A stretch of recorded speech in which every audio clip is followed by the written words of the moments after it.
எரிதனலாய் உற்சாகமாக கரங்களை தட்டி ஆண்டவரை புகழ்வோம். ஆவியானவருடைய வல்லமை கேட்போம். மீண்டுமாக அக்கினி மயமே பரிசுத்த ஆவியே எரிதனலாய் எழும்பிடுவீர் அப்பா நிரப்பிடுவீர். துன்பமான காலத்திலே கஷ்டமான நேரத்திலே தூய ஆவியானவர் நமக்கு துணையாக இருக்கிறார். நம்மை வழி நடத்துகிறார், நம்மை அணைத்து செல்கிறார், நமக்கு ஆறுதல் கொடுக்கிறார், அதிசயங்களை செய்கிறார். ஆண்டவரை பார்த்து, தூய ஆவியானவரை பார்த்து, அணைப்பவரே, ஆறுதல் தருபவரே, அதிசயம் செய்பவரே, எங்கள் துணை நீரே என்று சொல்லி பாடுவோம். அணைப்பவரே, ஆறுதல் தருபவரே, அதிசயம் செய்பவரே, எங்கள் துணை நீரே. அணைப்பவரே, ஆறுதல் தருபவரே, அதிசயம் செய்பவரே, எங்கள் துணை நீரே. அக்கினி மயமே பரிசுத்த ஆவியே எரிதனலாய் எழும்பிடுவீர் அப்பா நிரப்பிடுவீர். அக்கினி மயமே பரிசுத்த ஆவி எரிதனலாய் எழும்பிடுவீர் அப்பா நிரப்பிடுவீர்.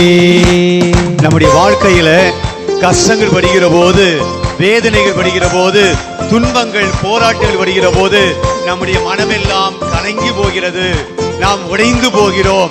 இந்த உலக மாயைகள், இந்த உலக பாவங்களிலே நம்முடைய உள்ளம் பாழாய் போகிறது. ஆண்டவரை நம்பாமல் போகிறோம். ஆண்டவர் மீது நமக்கு வெறுப்பும் கோபம் வருகிறது. எனக்கு ஒண்ணு நடக்கலையே, ஒண்ணு செய்யலையே என்று சொல்லி நம் உள்ளத்திலே நம்பிக்கை குறைந்து போய் நம்முடைய உள்ளம் பாழாய் போகிறது. இது ஆண்டவரிடம் கேட்போம். ஆண்டவரே, புதிய இதயத்தை தாங்க, நம்பிக்கையுள்ள இதயத்தை தாங்க, ஆற்றலுள்ள இதயத்தை தாங்க, ஆக்கப்பூர்வமான இதயத்தை தாங்க என்று சொல்லி கேட்போம். எந்த உள்ளம் பாழாய் போனதையா, புதிய இதயத்தையே என்னுள் மலர செய்யும்.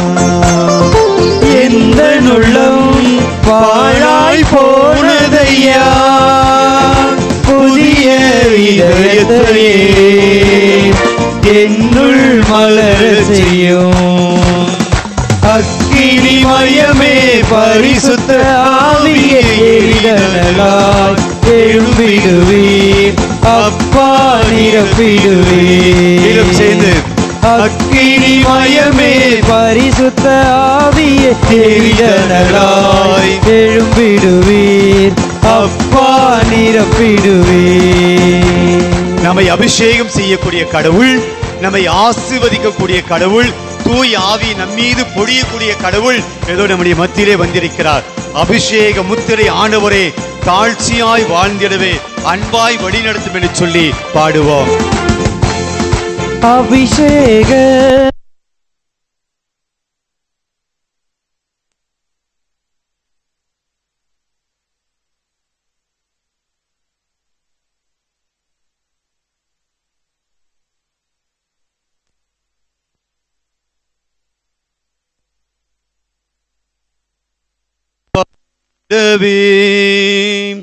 அன்பாய் வழிநடத்தும்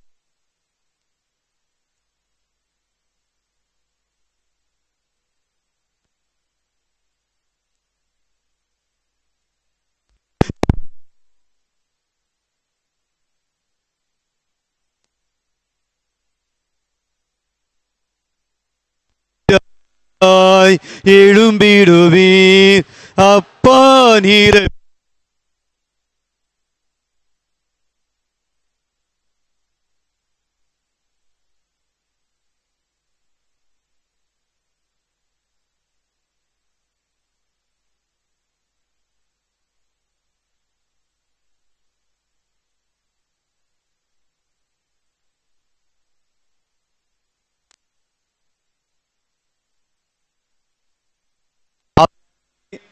இதனுடைய மத்தியிலே வாரும்.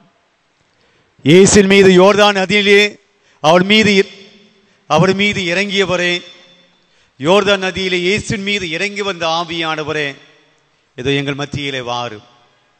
அன்னை மரியாவினுடைய வயிற்றிலே ஆண்டவர் இயேசுவை உதிக்கச் செய்த ஆவியானவரே, இதோ எங்களுடைய மத்தியிலே வாரும். பெந்தகோஸ்தே பெருவிழாவிலே நெருப்பு வடிவாக, நெருப்பு துகள்களாக வந்த ஆவியானவரே, எங்களுடைய மத்தியிலே இன்னைக்கு வாரும். ஏதோ எங்களை முழுமையாய் ஆட்கொள்ளும். உங்களுடைய வல்லமையால் எங்களை நிரப்பும் என்று சொல்லி ஒரு நிமிடம் நற்கனை ஆராதனையிலே நம்மையும் நம்முடைய குடும்பத்தையும் நம்முடைய பிள்ளைகள், தொழில்கள், வேலைகள் எல்லாவற்றையும் ஒப்புக் கொடுத்து ஒரு நிமிடம் இந்த ஆராதனையை முழுமையாய் பக்தியோடு பங்கேற்க நாம் முயற்சி செய்வோம்.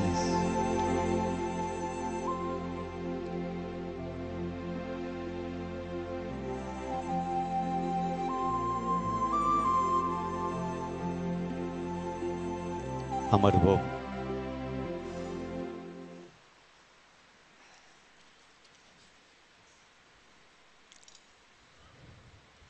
கடந்த மாதம் ஜனவரி மாதம் அந்தோனியார் வழியாக நாம் பெற்றுக்கொண்ட எல்லா நன்மைகளுக்கு நன்றி சொல்லக்கூடிய நாள். நாம நினைச்சதெல்லாம் நமக்கு கிடைச்சிச்சா? நிச்சயமா இல்லை. ஆனால் நமக்கு தேவையானதை எல்லாம் ஆண்டவர் ஒவ்வொரு நாளும் நம்மை வழி நடத்தியிருக்கிறார். ஆண்டவருக்கு நன்றி சொல்வோம். Praise the Lord, praise the Lord, praise the Lord. இந்த புதிய மாதத்தை ஆண்டவர் நமக்கு கொடுத்திருக்கிறார். ஒரு புது மாசத்தை ஆண்டவர் கொடுத்து இந்த புதிய மாதத்திலே முதல் செவ்வாய்க்கிழமையில ஆண்டவர் நம்மை ஆலயத்துக்கு, இந்த தெய்வீக திருத்தலத்துக்கு அழைத்து வந்திருக்கிறார். ஆண்டவருக்கு நன்றி சொல்வோம். Praise the Lord, praise the Lord.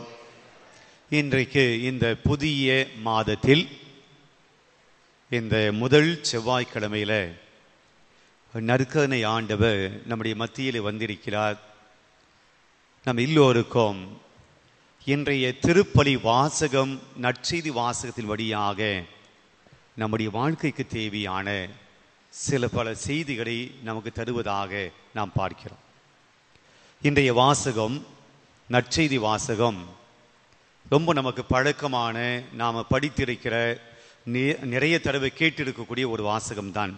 என்ன வாசகம் அப்படின்னா, ஆண்டவர் இயேசு 2 பேரை குணப்படுத்திக்கக்கூடிய ஒரு வாசகம். 12 வயது நிரம்பிய சிறுமி உடல்நிலை சரியில்லாமல் சாகும் தருவாயிலே இருக்கிறாள்.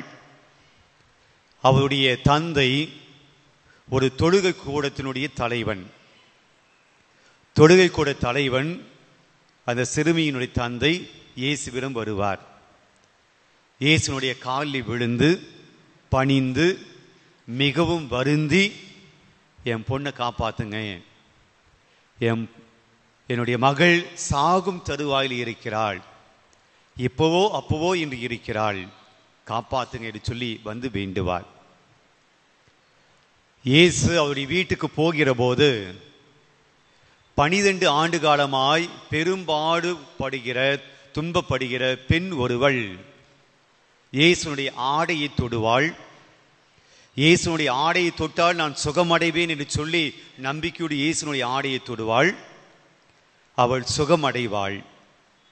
இயேசு அங்கே நின்றுட்டு, என் ஆடையை தொட்டது யாரு என்று கேட்பார்.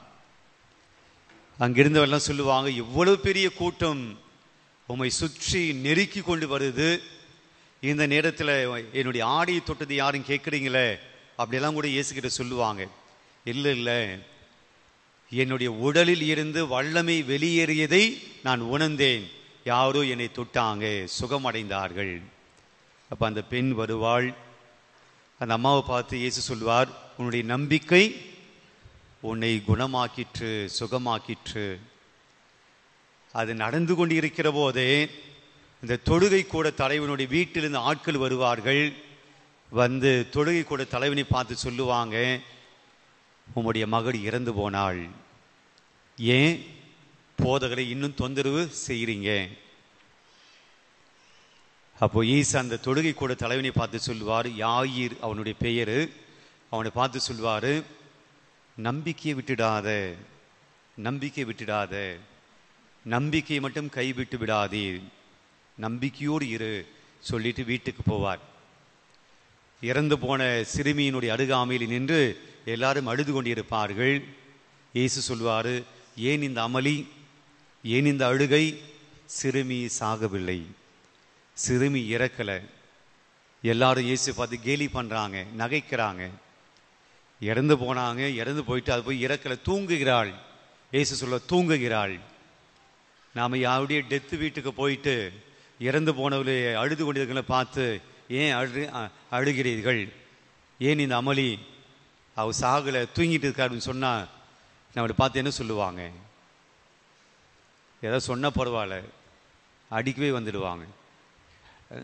நாங்களே கஷ்டத்தில் இருக்க வந்து ஜோக் அடிச்சுனுக்கிறேன், ஜோக் பண்ணிட்டு இருக்கிற. இயேசு சொல்லுகிறார், அவள் சிறுமி தூங்குகிறாள், உறங்குகிறாள். எல்லாரும் ஏளனமாக இலக்காரமாக பேசுகிறாங்க. எல்லாரும் வெளியே அனுப்ப சொல்கிறார். இந்த நம்பிக்கை இல்லாதவங்கெல்லாம் வெளியே போங்க அனுப்பிட்டு 3 பேர் மட்டும் தன்னுடைய சீடர்களை உள்ளே கூட்டிகிட்டு போகிறார். கூட்டிகிட்டு போட்டு, தலித்தாக்கும், சிறுமி நான் உனக்கு சொல்கிறேன், எழுந்திரு என சொல்லுகிறார். சிறுமி எழுந்து உயிர் பெறுகிறார். இந்த 2 வாசகம் தான், இந்த 2 புதுமைகள் தான், அற்புதங்களை தான் இன்றைக்கு நாம் இன்றைய நற்செய்தி வாசகத்திலே நாம் வாசிக்கிறோம். பிரியமானவர்களே, இந்த 2 வாசகத்தின் வழியாக இந்த மாதத்தினுடைய முதல் செவ்வாய்க்கிழமையிலே கோடி ஏற்பது புனித அந்தோனியாவுடைய திருத்தலத்துக்கு வந்திருக்கிற நமக்கு இந்த உயிர் உள்ள தேவன், வாழ்கிற கடவுள், அற்புதங்களை செய்யக்கூடிய கடவுள் என்ன சொல்ல வருகிறார்? நான் இந்த 100వ தலைவனை மட்டுமே இன்றைக்கு நம்முடைய சிந்தனைக்கு நான் எடுத்துக்கொள்ள விரும்புகிறேன். 100వ தலைவன். பிரியமானவர்களே, இயேசுனுடைய காலில் வந்து விழுந்து பணிந்து என்னுடைய மகளை குணமாக்குங்க அப்படின்னு சொன்ன உடனே இயேசு அவனோடு புறப்பட்டார். அவன் கூட போனார், வீட்டுக்கு போகிறார். இப்போ தொழுகை கூட தலைவனுக்கு மனசுல நிறைய நம்பிக்கை வந்திருக்கும். ஏன் அப்படின்னா, அதுக்கு முன்னாடி 2 புதுமை நடந்திருக்கும். ஒன்று, ஆண்டவர் இயேசு பேய் பிடித்தவனை சுகமாக்குகிற பகுதி. பேய் பிடித்தவனை சுகமாக்கி இருப்பார். இந்த பகுதிக்கு முன்னாடி பேய் பிடித்தவனை சுகமாக்கி இருப்பார். அதுக்கு முன்னாடி காற்றும் கடலையும் அடக்கியிருப்பார், கொந்தளிப்பெல்லாம் அடக்கியிருப்பார். ஆக இயற்கையை அடக்கக்கூடிய கடவுள், பேயை ஓட்டக்கூடிய கடவுள் இப்போது என்னுடைய மகளுடைய நோயை கண்டிப்பாக நீக்க முடியும்.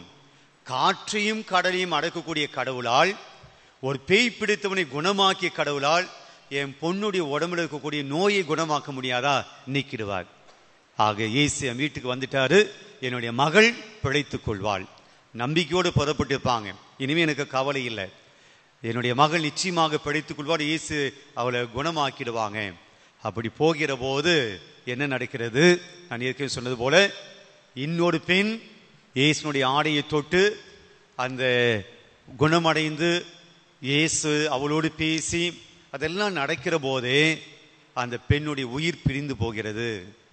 வீட்டில் இருந்து ஆட்கள் வராங்க, உன்னுடைய மகள் இறந்து போய்விட்டாள். அந்த இடத்துல உங்களை வச்சு பாருங்க, முழு நம்பிக்கை 100% நம்பிக்கையோட இயேசு என் வீட்டுக்கு வராரு, என் பொண்ணு குணமாயிடுவா அப்படின்னு நம்பிக்கையோடு போன அந்த 100వ தலைவன் இப்போ மகள் இறந்து விட்டாள். யார் மீது கோபம் வரும்? யார் மீது கோபம் வரும்? கண்டிப்பா இயேசு மேல வரும். ஏனென்றால் கொஞ்சம் சீக்கிரமா என் வீட்டுக்கு வந்திருக்கலாமே, என் வீட்டுக்கு வரன்னு சொல்லி புறப்பட்டு ஏன் காலம் தாழ்த்தினார், ஏன் தாமதித்தார், ஏன் டைம் பாஸ் பண்ணாரு, ஏன் இங்க இவ்வளவு நேரம் பேசினாரு? அந்த பெண் ஆடையை தொட்டால் விட்டுட்டு வர வேண்டியதானே? என் ஆடையை தொட்டது யாரு, எதுக்காக தொட்ட, அம்மா உன்னுடைய நம்பிக்கை குணமாக்கி, இதெல்லாம் பேசி டைமை வேஸ்ட் பண்ணிட்டாரு, காலம் தாழ்த்தி விட்டார். அதனால என்னுடைய மகள் இறந்து விட்டாள். காலம் தாழ்த்தியதனால் என் பொண்ணு இறந்து போச்சு. இங்கிருந்து ஒரு வார்த்தை சொல்லி என்னுடைய மகளை குணப்படுத்தி இருக்க முடியும், அல்லது இந்த பெண்ணை அப்பமாக வந்து குணப்படுத்தி இருக்க முடியும். என் வீட்டுக்கு வந்து குணப்படுத்திட்டு வந்து இந்த பெண்ணை, பெரும்பாலும் அந்த பெண்ணை குணப்படுத்தி இருக்கலாமே. இயேசு வேணுன்ட்டு செஞ்சாரா? கொடுக்கிற போல வந்தாரு, ஆனா கொடுக்கலையே. சுகம் கொடுக்க போல வந்தாரு, ஆனா செத்து போயிச்சே. எவ்வளவு மனவேதனை 100వ தலைவனுக்கு, எவ்வளவு வெறுப்பு, எவ்வளவு ஆத்திரம், எவ்வளவு நம்பிக்கை இழந்து போயிருப்பான். பிரியமானவர்களே, நூற்று தலைவனுடைய வாழ்க்கையில் மட்டும் இல்லைங்க, இங்கே இருக்கக்கூடிய பல பேருடைய வாழ்க்கையில இந்த பிரச்சனை இருக்கு. எவ்வளவு நாள் நான் வெயிட் பண்ணிட்டு இருக்க முடியும்? எவ்வளவு நாள் நான் தாமதிக்க முடியும்? கடவுள் என் வாழ்க்கையை ஏன் இன்னும் செய்யல? நான் எத்தனை நாட்கள் ஜெபித்து கொண்டிருக்கிறேன், என்னுடைய பொண்ணுக்கு கல்யாணம் ஆகணும், எத்தனை நாள் நான் ஜெபிக்கிறேன், ஆனா கல்யாணம் ஆக மாட்டேங்குது. எத்தனை நாள் என் பையனுக்கு வேலை கிடைக்க நான் வேண்டிக் கொண்டிருக்கிறேன், மெழுகுவத்தி சாத்துகிறேன், அந்தோனியாருடைய ஒவ்வொரு நாளும் செவ்வாய்க்கிழமையில வருகிறேன், திருப்பலியில பங்கெடுக்கிறேன், ஜெபமால சொல்றேன், எல்லா விதமான பரிகாரம் செய்கிறேன், நோன்பு இருக்கிறேன், என் பையனுக்கு ஒரு வேலை கிடைக்கணும், நல்ல வேலை கிடைக்கணும், ஆனா கிடைக்க மாட்டேங்குது. என்னுடைய மகளுக்கு நல்ல ஒரு குழந்தை பாக்கியம் கிடைக்க வேண்டும், எத்தனை நாள் வேண்டிக் கொண்டிருக்கிறேன், ஆனால் கிடைக்க மாட்டேங்குது. எனக்கு ஒரு நல்ல இடம் கிடைக்க வேண்டும், நல்ல ஒரு வீடு கட்டணும், நல்ல ஒரு வசதியான வாழ்க்கைக்கு வாழ நான் ஆண்டுடைய ஆசீர்வாதத்தை கேட்கிறேன், ஆனா கிடைக்க மாட்டேங்குது. எத்தனை வருஷமா என் கடன் தொல்லை நீங்கணும், பண பிரச்சனை நீங்கணும், நான் வேண்டிக் கொண்டிருக்கிறேன், ஆனா விடிய மாட்டேங்குது, முடிய மாட்டேங்குது. இப்படி சொல்லிக்கொண்டே போகலாம். எத்தனை நாளுக்கு நான் மட்டும் வெயிட் பண்றது? கெட்டவனுக்கெல்லாம் நல்லது நடக்குது, நான் என்ன பாவம் பண்ணேன், நான் என்ன கெடுதல் பண்ணேன், ஏன் கடவுள் எனக்கு மட்டும் கொடுக்க மாட்டாரு, எவ்வளவு காலம் தாழ்த்துகிறார்? எத்தனை வருஷம் நான் வெயிட் பண்ணிட்டு இருக்க முடியும்? எத்தனை வருஷம் நான் வேண்டிக் கொண்டிருக்க முடியும்? நாம் நினைக்கிறோமா இல்லையா? நீங்க பொய் சொல்றீங்களா, உண்மையை சொல்றீங்களா? அமைதியா இருக்கிறீங்க. நாம் நினைக்கிறோமா இல்லையா? ஒண்ணு, உங்களை வாழ்க்கையில நீங்க கேட்டதெல்லாம் டக்கு டக்கு டக்குன்னு ஆண்டவர் கொடுத்து இருக்கணும், அதனால் நீங்க அமைதியாகணும். இல்லைன்னா உங்க வாழ்க்கையில் எதுவுமே தேவையே இல்லாமல் இருக்கணும். ரெண்டு நடக்குதா? நாம கூட சில சமயத்தில் கடவுள் மேல கோபம். எத்தனை நாட்கள் வெயிட் பண்றது? எவ்வளவு நாள்? ஒரு மாசம் இல்லைங்க, 2 மாசம் இல்லைங்க, 1 வருஷம் 2 வருஷமா என் பொண்ணு கல்யாணம் பண்ணியும் குழந்தை பிறக்கல, என் பொண்ணு கல்யாணம் நடக்கல, பையனுக்கு வேலை கிடைக்கல, பொண்ணுக்கு வேலை கிடைக்கல, என் கணவன் குடிக்காரன், குடியிலிருந்து வெளியே வர முடியல, என் குடும்பத்தில் சமாதானம் கிடையாது, சந்தோஷம் கிடையாது, நிம்மதி கிடையாது. எத்தனை நாட்கள் இந்த வாழ்க்கை? நான் போகாத கோயில் கிடையாது, ஜெபிக்காத ஜெபம் கிடையாது, பார்க்காத பூசை கிடையாது. எத்தனை நாள், எத்தனை நாள், எத்தனை நாள்? நூற்றுவ தலைவன் அந்த மனநிலை தான் ஆண்டவரை அவன் பிடித்து கொண்டிருந்தான். வீட்டில் சொல்றாங்க, இனிமேல் போதகரை சோதிக்காத, விட்டுடு, செத்து போச்சும் பொண்ணு. பிரியமானவர்களே, ஆண்டவர் சொல்லுகிறார், நம்பிக்கையை மட்டும் விட்டு விடாதீர். பிரியமான, இங்கிருந்து நான் ஒரு செய்தி எடுத்துக்கணும். என்ன செய்தி அப்படின்னா, நான் நினைப்பதெல்லாம், நான் எண்ணுவதெல்லாம், நான் ஆசைப்படுவதெல்லாம் கடவுள் கொடுத்தே ஆக வேண்டும் என்று நாம் நினைக்கிறோம். அதுவும் எப்படி? நான் ஒரு ஃப்ரேம் ஒர்க் வைக்கிறேன், இந்த நாளுக்குள், இந்த மாதத்துக்குள், இந்த ஆண்டுக்குள், இந்த வருஷத்துக்குள்ள நான் நினைச்சது எனக்கு கொடுத்துடணும் கடவுள். என்னுடைய திட்டத்தின்படி கடவுள் செயல்பட வேண்டும். நான் நினைக்கிற போல கடவுள் எனக்கு செய்யணும். நான் ஆசைப்படுவதெல்லாம் கடவுள் எனக்கு கொடுத்துடணும். என்னுடைய டைம் டேபிளுக்குள்ள ஆண்டவரை நான் நுழைக்கிறேன். என்னுடைய டைம் ஃப்ரேமுக்குள்ள ஆண்டவர் இதை செஞ்சிடணும். பிரியமானவர்களே, இப்படி சொன்னா நமக்கு புரிய நினைக்கிறேன். இப்போ எனக்கு வேலை செய்யக்கூடிய ஒரு வேலைக்காரர் இருக்கிறார். நான் சொல்ற வேலையை இந்த நாளுக்குள்ள நீங்க செய்யணும் அப்படின்னு சொல்லி நான் என்னுடைய வேலைக்காரனுக்கு சொல்றேன், அவன் அது செய்யணும். அப்படிதானே? நான் முதலாளி, என்கிட்ட வேலை செய்யறவங்க கிட்ட நான் தான் சொல்லணும், இந்த டைமுக்குள்ள இந்த வேலையை நீ முடிக்கணும் சொல்லணும். இப்போ வேலைக்காரன் என்ன பார்த்து சொல்றான், இந்த டைமுக்குள்ள நீ இது முடிக்கணும் அப்படின்னு சொன்னா எப்படி இருக்கும்? ஏதாவது பேசுங்க. வேலைக்காரன், என்னுடைய பணியாளன், அவன் ஒரு டைம் கொடுக்குறான், இந்த டைமுக்குள்ள நீங்க இதை முடிக்கணும் அப்படி அவன் என்கிட்ட சொன்னா அது சரியான வாதமா, சரியா இருக்குமா? யார் பெரியவன், யாரு வேலைக்காரன்? நாம் அதாங்க கடவுள்கிட்ட பண்றோம். கடவுள் பெரியவர், அவர் நம்மை படைத்தவர், அவர் அந்த உயிரை கொடுத்தவர், வாழ்க்கையை கொடுத்தவர். அவர்கிட்ட போய் நான் சொல்றேன், இந்த மாசத்துக்குள்ள எனக்கு நடக்கணும், இந்த நாளுக்குள்ள இது எனக்கு நடச்சு கொடுக்கணும், இந்த வருஷத்துக்குள்ள இது எனக்கு நடக்கணும், நான் ஆர்டர் போறேன்.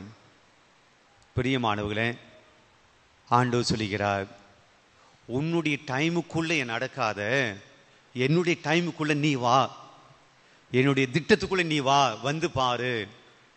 இங்கே தொழுகை கூட தலைவனுடைய டைமுக்குள்ள இயேசு போகல, ஆனால் இயேசுனுடைய டைமுக்குள்ள தொழுகை கூட தலைவனை கொண்டு வருகிறார். செத்து போச்சு, பரவாயில்ல, ஆனாலும் கூட நான் அவளை உயிர்ப்பிக்கிறேன்.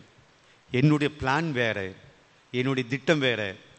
நோய்வாய்ப்பட்டிருக்கிற சிறுமியை குணப்படுத்தலனாலும் கூட இறந்து போன உன்னுடைய மகளை நான் உயிர்ப்பித்துக் கொடுக்கிறேன். That is my plan. உன்னுடைய பிளான் என்ன?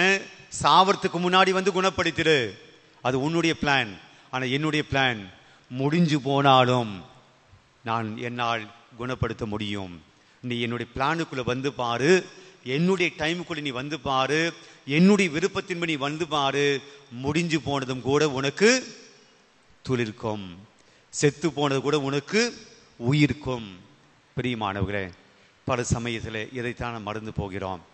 என்னுடைய இஷ்டம்படி கடவுள் நடந்து கொள்ள வேண்டும் என்று நினைக்கிறமே ஒழிய கடவுளுடைய விருப்பத்தின்படி நான் நடந்து கொள்ள வேண்டும் என்பதை மறந்து போகிறோம்.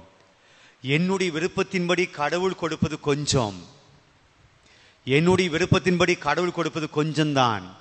ஆனால் நாம் எப்போது கடவுளுடைய விருப்பத்தின்படி நாம் போகிறோமோ அப்போது அது பெரிதாக இருக்கும். கடவுள் கொடுப்பது மிக பெரிதாக இருக்கும். ஆக இன்றைக்கு இந்த செய்தியை நாம் உள்வாங்குவோம்.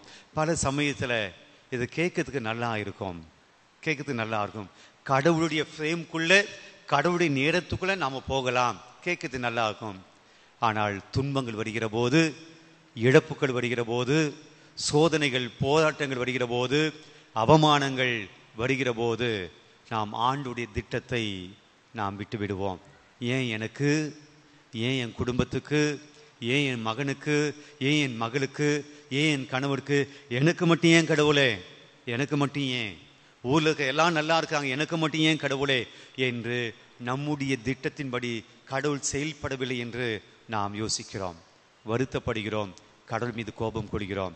பிரியமான, இன்றைக்கு ஆண்டவர் தருகிற செய்தி, ஆண்டோடைய விருப்பத்தின்படி நான் வாழ கற்றுக்கொள்ள வேண்டும். என்னுடைய விருப்பம் அல்ல, உம்முடைய விருப்பத்தின்படி எனக்கு ஆகட்டும். யார் சொல்லுகிறார்? யாரும் சொன்னாங்க. யார் சொல்லுகிறார்? இதே ஆண்டவர் சொல்றார். சிலுவையில் தொங்குகிற போது, அல்லது கெத்செமனி தோட்டத்தில் ஒரு ரத்தப்பாடு படுகிற போது, துன்பம், வேதனை, வேர்வை வரல, ரத்தமா வருது, வேர்வையா, எவ்வளவு கஷ்டங்கள், மன உளைச்சல்கள், சிலுவை எப்படி இருக்கும், சிலுவை வலி எப்படி இருக்கும், சிலுவை சாவு எப்படி இருக்கும், இதெல்லாம் நினைச்சு பார்க்கும்போது கெத்செமனி தோட்டத்தில் அவர் துன்பத்தில் இருக்கிற போது, இந்த துன்பம் எனக்கு ஏன், இந்த துன்பக்கிழமை எனக்கு ஏன் அப்படின்ட்டு தன்னுடைய துன்பத்தை நினைத்து வருத்தப்படுகிற போது, பயப்படுகிற போது, அடுத்த நிமிடமே சொல்லுகிறார், தந்தையே, என் விருப்பம் அல்ல, உம்முடைய விருப்பம் நடக்கட்டும் ஆண்டவர் சொல்றார். அதனால் தான் ஆண்டவர் இயேசு எப்பெயருக்கு மேலான பெயரை ஆண்டவர் தந்தையான கடவுள் அவருக்கு அடினார். எல்லாரையும் விட மாட்சியிலே ஆண்டவர் இயேசுவை அமர வைத்தார், ஆண்டவர் உயர்த்தினார். ஆக பிரியமான, ஆண்டவருடைய திட்டத்தின்படி போகிற போது ஆண்டவர் நம்மை உயர்த்துவார். என்னுடைய விருப்பத்தின்படி அல்ல, உம்முடைய வார்த்தையின்படி ஆகட்டும் என்று இயேசு சொன்னது போல அவருடைய தாயும் சொல்கிறார், உம்முடைய வார்த்தையின்படி எனக்கு ஆகட்டும், ஏன் விருப்பம் கிடையாது என்று ஆம் என சொல்லி அன்னை மரியாளும், அதனால் தான் இன்று இறைவனுடைய தாயாக அன்னை மரியாள் இருக்கிறார். ஆக இன்றைக்கு ஆண்டு கொடுக்கக்கூடிய செய்தி என்னவென்றால், என்னுடைய விருப்பத்தின்படி கடவுளை நான் பயன்படுத்தாமல் கடவுளுடைய விருப்பம் என்னவென்று கேட்டு அதன்படி நாம் வாழ முயற்சிருப்போம். துன்பம் இருக்கும், கஷ்டம் இருக்கும், ஆனால் ஆண்டவர் கைவிட மாட்டார். பிரியமானவர்களே, இன்றைக்கு 2வது புதுமையில் ஒரு பெண் 12 ஆண்டு காலமாய் ஒரு நோயோடு இருக்கிறாங்க. இங்கே யாராவது 12 ஆண்டு காலமாய் ஒரே நோயோடு இருந்துக்கிறீங்களா? நோய் மாறி மாறி வரும். ஒரு நாளைக்கு தலை வலிக்கும், அடுத்த நாள் வயிற்று வலிக்கும், கால் வலிக்கும், ஷோல்டர் வலிக்கும், வலிகள் மாறி மாறி வரும். உடம்பு இருந்தால் வலி ஒன்று இருக்கும் தானே, வலி மாறி. ஆனால் ஒரே வியாதியோடு 12 வருஷம், சுகர்னு சொல்லாதீங்க, இட் இஸ் நாட் சிக், அது டிஃபிஷியன்சி, நம்முடைய உடம்புல இருக்கக்கூடிய ஒரு குறைபாடு, அதுதான் சுகர், நோய் கிடையாது. ஆக அதை விட்டுடுங்க, அது காலங்காலமாக இருக்கும். ஏதாவது ஒரு நோயில் 12 வருஷமாக படுத்த படுக்கையா? கிடையாது. இந்த பெண் 12 ஆண்டு காலமாய் பெரும்பாடு படுகிற நோயாய்ப்பட்டிருக்கிற பெண், தனக்கு உள்ளதெல்லாம் விற்று எல்லாத்தையும் செலவு செஞ்சு அவள் இன்னும் கேடுற்றாள், அவளுடைய உடல் கேடுற்று. அந்த சமூகத்தில் ஒரு பெண் இந்த 12 ஆண்டு காலமாய் ரத்த போகக்கூடியது என்பது ரொம்ப அவமானமாக பார்ப்பாங்க. பொது இடத்துக்கு போக முடியாது. அதெல்லாம் நான் பிரசங்கத்தில் சொல்கிறேன். கோயிலுக்குள்ளே போக முடியாது, அடுத்துக்கிட்ட பேச முடியாது. அவளுக்கு குடும்பத்தை பற்றி சொல்லலை, அவருடைய பெயர் கூட சொல்லலை இன்னைக்கு இந்த வாசகத்தில். ஆனால் தொழுகை கொடுத்தனுடைய தலைவனுடைய பெயர் இன்னைக்கு சொன்னாங்க, யாயிர். ஆனால் இவளுடைய பெயர் சொல்லலை. அப்படின்னு என்ன அர்த்தம்? நிர்கதியா, யாரும் இல்லாமல், எவரும் இல்லாமல், அன்பு செய்யப்படாமல், பாதுகாக்கப்படாமல், அவள் மீது எந்த விதமான கருணை இல்லாமல் தனி மரமாய் விடப்பட்ட அந்த பெண் இன்னைக்கு இயேசு தேடி வருகிறாள். முன்னாடி போய் நிற்கலைங்க, இயேசு முன்னாடி போய் நிற்கல, பின்னாடி வந்து ஆடை தொடுகிறாள். என்றால் ஒரு சமூகத்தில் ஒரு ஆணை, யூத சமூகத்தில் ஒரு ஆணை பெண் தொட முடியாது, பப்ளிக் பிளேஸில் தொட முடியாது. ஆனால் இந்த வாய்ப்பு நம்ம பயன்படுத்தினோம். எனக்கு யாரும் இல்லை, இந்த தேவனை விட்டு எனக்கு யாரும் இல்லை சொல்லி அந்த பெண் ஆடை தொட்டாள். இன்னைக்கு கூட பல பேர் இங்கே வந்திருக்கலாம், எனக்குன்னு யார் இருக்காங்க, எனக்கு உதவி செய்ய யார் இருக்காங்க, எல்லாம் என்னை வெறுக்கிறாங்க, எல்லாம் என்னை சாபக்கேடுன்னு சொல்கிறாங்க. யூ ஆர் வேஸ்ட், நீ ஒன்றும் தேவையில்லை, நீ தண்டத்துக்கு உதவாதவன், உங்ககிட்ட பணம் கிடையாது, படிப்பு கிடையாது, அறிவு கிடையாது, அழகு கிடையாது, அந்தஸ்து கிடையாது, ஒன்றுமே கிடையாது என்று சொல்லி ஒதுக்கிய நிலையில் ஒருவேளை நாம் இருக்கலாம். நம்மை ஸ்டேட்டஸை பார்த்து நம்மை அங்கீகரிக்காமல் இருக்கலாம், நம்ம ஆளை பார்த்து ஒதுக்க தள்ளலாம், இந்த பெண்ணை போல. ஆனால் இந்த இயேசு சொல்லுகிறார், நான் அப்படி ஒருபோது உன்னை ஒதுக்க மாட்டேன். பாடுவோம். யார் என்னை கைவிட்டாலும் என் இயேசு என்னை கைவிட மாட்டான். வாழ்க்கையில் பல சமயத்தில் இவங்க என்னை கைவிட மாட்டாங்க அப்படி நம்பின்னு இருப்போம், தூக்கி எரிஞ்சிருப்பாங்க. இவங்க என்னை ரொம்ப அன்பு செய்கிறாங்க அப்படி நம்பிட்டு இருப்போம், நம்மளை தூக்கி உதறி தள்ளி இருப்பாங்க. இவங்க நமக்கு ரொம்ப ஃப்ரெண்டு அப்படி நினச்சிருப்போம், நம்ம அசிங்கப்படுத்தி இருப்பாங்க. இவங்க நமக்கு ரொம்ப வேண்டியப்பட்ட நினைச்சுப்போம், அவமானப்படுத்தி இருப்பாங்க. வாழ்க்கையில யாருமே இல்லாத ஒரு சூழ்நிலையில ரொம்ப வேதனையோடு நாம் இருந்திருக்கக்கூடிய காலங்கள் இருக்கலாம், எப்போதும் இருக்கலாம். ஆண்டவரை சொல்லுவோம், ஆண்டவரே, யார் என்னை கைவிட்டாலும் நீங்க என்னை கைவிட மாட்டீங்க. பாடுவோம்.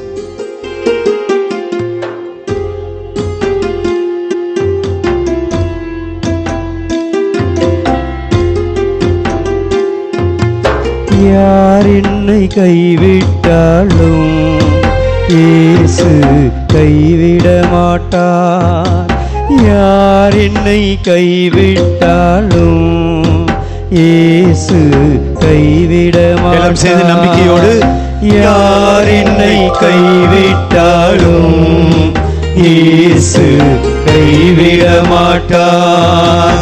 கைவிட மாட்டார், கைவிட மாட்டார், கைவிட மாட்டார், கைவிட மாட்டார், கைவிடவே மாட்டார். இயேசு கைவிடவே மாட்டார்.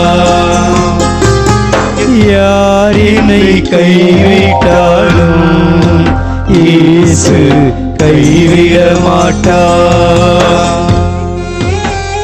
நம்மை பாதுகாக்கக்கூடிய தாயும் தந்தையுமான கடவுள் நமது ஆண்டவர் இயேசு.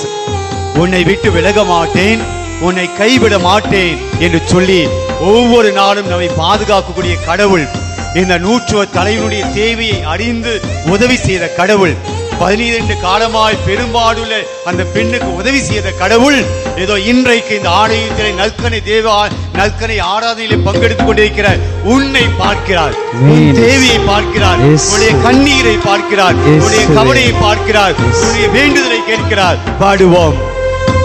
தாயும் அவரே, தந்தையும் அவரே, தாயும் அவரே, தந்தையும் அவரே. தாளாட்டுவார், சீராட்டுவார், தாளாட்டுவார், என்னை சீராட்டுவார். யார் என்னை கைவிட்டாலும் இயேசு கைவிட மாட்டார். யார் என்னை கைவிட்டாலும் இயேசு கைவிட மாட்டார். உங்க வாழ்க்கையில வேதனை வருகிற போது, துன்பம் வருகிற போது, நெருக்கடிகள் வருகிற போது, தோல்விகள் வருகிற போது, யாராவது என்னோடு இருப்பாங்க, யாராவது எனக்கு உதவி செய்வாங்க என நம்பி இருப்போம். ஆனால் நம்முடைய தோல்விகளை பார்த்த உடனே, நம்முடைய கஷ்டங்களை பார்த்த உடனே, நாம் துன்பத்தில் இருக்கிறோம் என்பதை பார்த்த உடனே நம்மை விட்டு விலகி போயிருப்பார்கள். ஆனால் ஆண்டு இயேசு சொல்கிறார், உன்னுடைய வேதனை துன்பம் நெருக்கும் போதெல்லாம் நான் உன்னோடு இருக்கிறேன், நீ என்னை வேண்டுகிற போதெல்லாம் நான் உன்னை காத்திடும் தெய்வமாக இருக்கிறேன் சொல்லி ஆண்டவர் சொல்கிறார். பாடுவோம். வேதனை துன்பம் நெருங்கும் போதெல்லாம், வேதனை துன்பம் நெருங்கும் போதெல்லாம் வேண்டிடுவேனே காத்திடுவாரே, வேண்டிடுவேனே என்னை காத்திடுவாரே. யார் என்னை கைவிட்டாலும் இயேசு கைவிட மாட்டார், யார் என்னை கைவிட்டாலும் இயேசு கைவிட மாட்டார், கைவிட மாட்டார், கைவிட மாட்டார், கைவிட மாட்டார், கைவிட மாட்டார், கைவிடவே மாட்டார், இயேசு கைவிடவே மாட்டார். படியிடுவோம். யார் என்னை கைவிட்டாலும் இயேசு கைவிட மாட்டார். பிரியமானவர்களே, ஜெபிக்கிற நேரம். எஸ். நூற்றுவ தலைவன் தன்னுடைய மகளுக்காய் இந்த தேவனுடைய காலில் வந்து விழுந்தான். அவன் நூற்றுவ தலைவன், தொடுகை கூட தலைவன், எஸ். பணம் இருக்கக்கூடியவன், பதவியில் இருக்கக்கூடியவன், ஒரு தொழுகை கூடத்துடைய தலைவன் தன்னுடைய மகளுக்காக இந்த தேவனுடைய காலில் வந்து விழுந்தான்.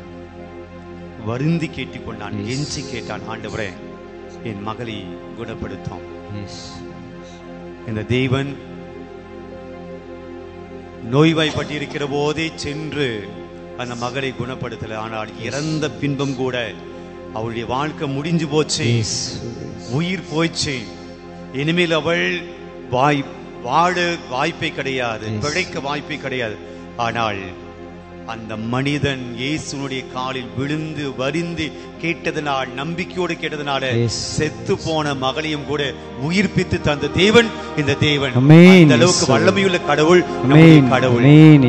18 ஆண்டு காலமாய் ரத்தப்போக்கூடிய சுகமடையில்லாமல் சுகத்துக்காக எல்லா பணத்தையும் செலவு செய்து வர வர அவருடைய உடல் கேடுற்றது, ரொம்ப மோசமாயிடுச்சு, இனிமேல் அவர் சாகக்கூடிய நிலைமைக்கு தான் போக வேண்டும் என்று இருந்த அந்த பெண்ணுடைய அந்த நம்பிக்கையை பார்த்து அவருடைய ஆடையை தொட்டதனாலேயே அந்த பெண்ணுக்கு உயிர் கொடுத்தார், குணமாக்கினார். அந்த வல்லமையுள்ள இயேசு இன்னைக்கு உங்க முன்னாடி, என் முன்னாடி இருக்கிறார். நாம் சுகம் பெறுவதும் சுகம் பெறாமல் வீட்டுக்கு செல்வதும், ஆண்டுடைய ஆசீர்வாதம் பெறுவதும் வெறுமனை வீட்டுக்கு போவதும், ஆண்டுடைய கிருபையை பெற்றுக் கொள்வதும் வெறுமனை வீட்டுக்கு போவதும் நம்முடைய நம்பிக்கையிலே இருக்கிறது. இந்த தேவன் எனக்கு கொடுப்பார் என்று யாரெல்லாம் ஜெபிக்கிறீர்களோ, இந்த தேவன் எனக்கு செய்வார் என்று யாரெல்லாம் நம்பிக்கையோடு வேண்டுகிறீர்களோ, இந்த தேவன் என்னுடைய குடும்பத்தை ஆசீர்வதிப்பார், நான் வேண்டுவதை கொடுப்பார் என்று நம்பிக்கையோடு யாரெல்லாம் ஜெபிக்கிறீர்களோ, கண்ணீரோடு ஜெபிக்கிறீர்களோ, நம்பிக்கையோடு ஜெபிக்கிறீர்களோ, இந்த தேவன் இன்னைக்கு உங்களை ஆசீர்வதிக்க போகிறார், உங்களுடைய மத்தியிலே வரப்போகிறார், தன்னுடைய வல்லமை உங்கள் மீது கொடுக்க போகிறார். இறந்து போன முடிந்து போன உங்களுடைய வாழ்க்கையை மீண்டும் புத்துயிர் கொடுத்து புதுப்பிக்க போகிறார். நம்பிக்கையோடு ஆண்டவரே நம்முடைய மத்தியிலே வருவதை, அவர் சுகம் கொடுக்கிற கடவுள் என்பதை உணர்ந்தபடியாய் இந்த பவனியிலே நாம் பங்கேற்போம். ஆண்டவருடைய பிரசன்னத்தை நோக்கி நாம் ஜெபிப்போம்.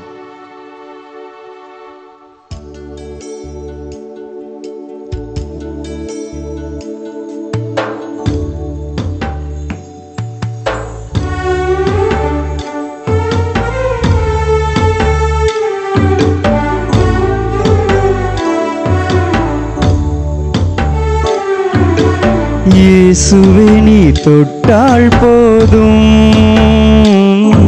என் உடல் எல்லாம் அற்புதம் காணும். இயேசுவே நீர் சொன்னால் போதும், என் மனமெல்லாம் சுகமாய் மாறும். நம்பிக்கையோடு பாடுவோம், நம்பிக்கையோடு செபிப்போம். இயேசுவே நீர் தொட்டால் போதும், இயேசு தொடுகிறார், என் உடல் எல்லாம் அற்புதம் காணுகிறாய். இயேசுவே நீர் சொன்னால் போதும். இயேசுவே ஒரு வார்த்தை சொல்லும், என் ஊழியர் குணமடைவான். மனமெல்லாம் சுகமாய் மாறும். ஆராதனை ஆராதனை ஆராதனை ஆராதனை ஆராதனை ஆராதனை ஆராதனை.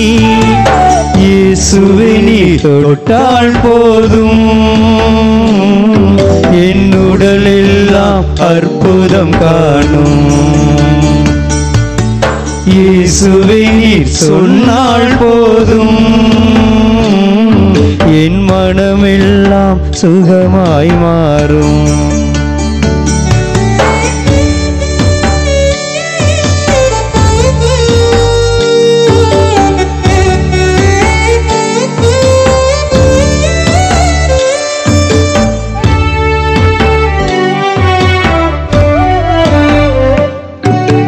நாவசைத்து பேசாத என் வாயும் கூட வகை வகையாய் கீதங்கள் பாட செய்வீரே. நாவசைத்து பேசாத என் வாயும் கூட வகை வகையாய் கீதங்கள் பாட செய்வீரே. இயேசுவே நீர் தொட்டால் போதும், என் உடலெல்லாம் அற்புதம் காணும். இயேசுவே நீர் சொன்னால் போதும், என் மனமெல்லாம் சுகமாய் மாறும்.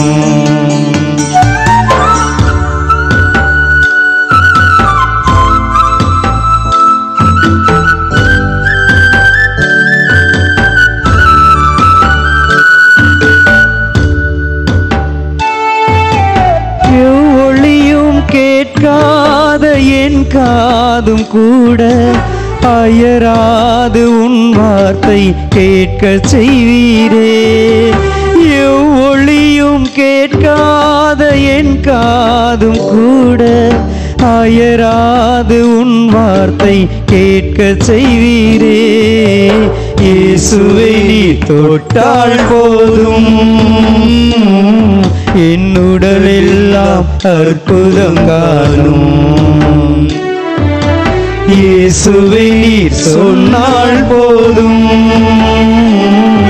என் மனமெல்லாம் சுகமாய் மாறும். என் உடலெல்லாம் அற்புதம் காணும். என் மனமெல்லாம் சுகமாய் மாறும். ஆண்டோடைய ஆசீர்வாதத்தை பெறக்கூடிய நேரம், மாண்பிய கீதம் பாடக்கூடிய நேரம். முழந்தாள் படியிடுவோம் ஒரு நிமிடம்.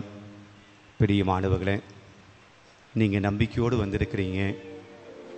இந்த நாள் வீண் போகக்கூடாது. ஆண்டோடைய ஆசீர்வாதத்தை பெறாமல் நம்ம வீட்டுக்கு போகக்கூடாது.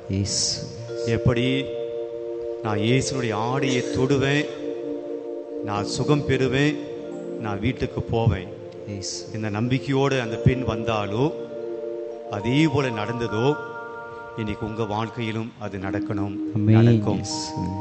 எந்த நோக்கத்தோடு, எதிர்பார்ப்போடு, தேவையோடு, எந்த விதமான விண்ணப்பத்தோடு, வேண்டுதலோடு நீங்க வந்திருக்கிறீங்களோ அதை இன்று ஆண்டவர் உங்களுக்கு உண்டு பண்ணுவார். அதை உங்களுக்கு ஆண்டவர் கையிலே கொடுப்பார். உங்களுடைய மனம் நிரம்ப அதை பெற்றுக்கொள்ளும்படியாக ஆண்டவர் செய்வார். அடி நிரம்ப உன்னுடைய தன்னுடைய ஆசீர்வாதத்தை கொடுக்க போகிற நேரம். நமக்கு தேவைப்படுவதெல்லாம் இயேசு கொடுப்பார் என்ற நம்பிக்கை. ஆண்டோடைய ஆசீர்வாதத்தை பெறுவதற்கு முன்னாடி உங்க வாழ்க்கையில உங்க குடும்பத்துக்கு என்ன தேவை, என்ன தேவை இயேசுகிட்ட என்ன கேட்க போறீங்க? கேளுங்க.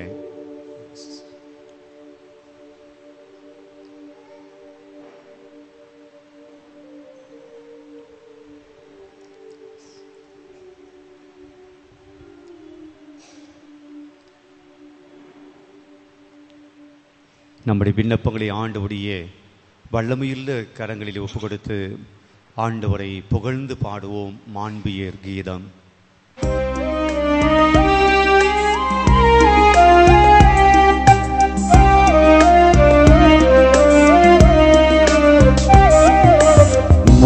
நம்புயர்யூ அருளடையாளத்தை தாழ்ந்து பணிந்து ஆராதிப்போம். பழைய நியம முறைகள் அனைத்தும் இனி மறைந்து முடிவு பெறுக. புதிய நியம முறைகள் வருக. புலன்களாலே மனிதன் இதனை அறிய இயலா. குறைகள் நீக்க நம்பிக்கையின் உதவி பெறுக. தந்தை அவர்க்கும் மகன் இவர்க்கும் புகழ்ச்சியோடு வெற்றியார்ப்போம். மீட்பின் பெருமை மாட்சிமையோடு வலிமை வாழ்த்து யாவுமாக. இருவரிடமாய் வருகின்றவராம் தூய ஆவி ஆனவர்க்கும் அளவில்லாத சம புகழ்ச்சி என்றுமே உண்டாவதாக.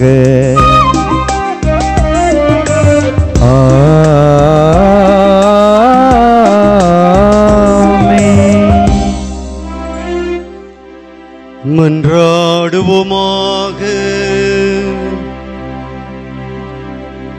இறைவா, இந்த வியப்புக்குரிய அருளடையாளத்திலே உம்முடைய பாடுகளின் நினைவை எங்களுக்கு விட்டு சென்றீரே.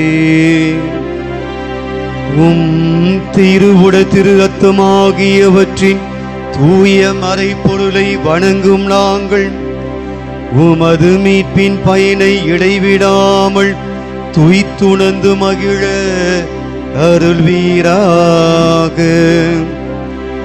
தந்தையாகிய இறைவனோடு தூயாவியாரின் ஒன்றிப்பில் இறைவனாய் என்றென்றும் வாழ்ந்து ஆட்சி செய்கின்ற உம்மை மன்றாடுகின்றோம்.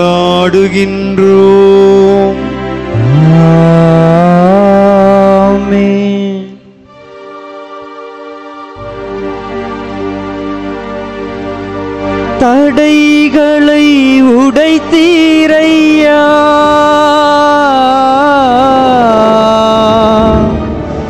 தள்ளாட விடவில்லையே. தடைகளை உடைத்தீரையா, தள்ளாட விடவில்லையே. சோர்ந்து போன நேரமெல்லாம் தூக்கி என்னை சுமந்து வாக்கு தந்து தேற்றினீரே. கைகளை உயர்த்திய வண்ணமாய் நன்றி நன்றி ஐயா. கோடி கோடி நன்றி ஐயா. நன்றி நன்றி ஐயா.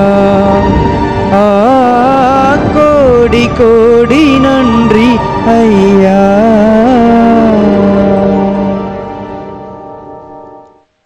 ஆண்டவருடைய ஆசீர்வாதத்தை பெற்றிருக்கிறோம்.